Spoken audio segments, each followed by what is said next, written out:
So you know how in Devoted, sometimes we take one verse at a time and go slow? Well, not today. We're going to take like 8 verses, believe it or not, all at one time. We're not going to read all of them here, but we're going to start. And then, but the reason is because they all kind of carry the same theme to it. And so we'll see this here as we read through. So we're going to start in verse 8 of Hebrews 11. By faith, Abraham, when called to go to a place he would later receive as his inheritance, obeyed and went, even though he did not know where he was going. You know the story in Genesis 12, right? By faith, verse 9, by faith he made his home in the promised land. Pay attention. He made his home in the promised land, not Canaan. That's Joshua and those boys. This is the promised land that God said, I want you to come to this land, Israel, and live.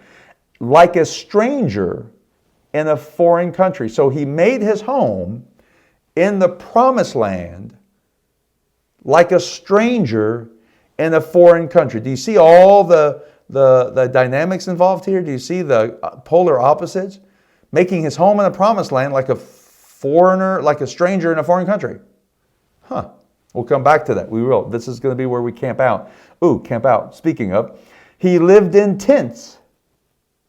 So we know if you took, Abraham lived in tents. If you took what he had, all of his wealth, his land, his sheep, his cattle, livestock, silver and gold, and you applied that to today's standards in money, financial standards, we know he's probably worth about what? Firmer Chapel, you remember this from a sermon 3 weeks ago probably.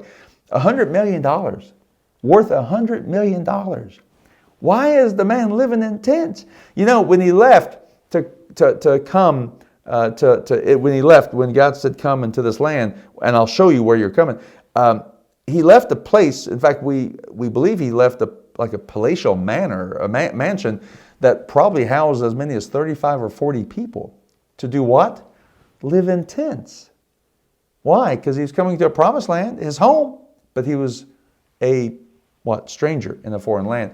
And the reason we put all these together, if you look at, for instance, verse 13, all these people were still living by faith when they died. They did not receive the things that were promised. They only saw them and welcomed them from a distance, admitting that they were foreigners and strangers on earth. Verse 14, people who say such things show that they are looking for a country of their own. Now, if they'd been looking thinking of a country they had left, they would have had the opportunity to return. Instead, they were longing. Somebody say longing. They were longing. Somebody say longing. They were longing for a better country, a heavenly one.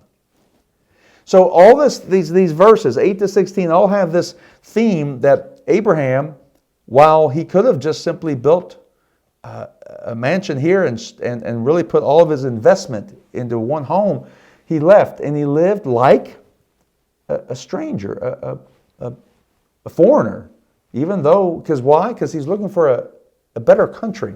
So these Greek words kind of mess me up because there's a lot of vowels in there. So I'm going to let our dear friend Katie say it for us, Katie Erickson. So listen closely. Here's how you pronounce the Greek.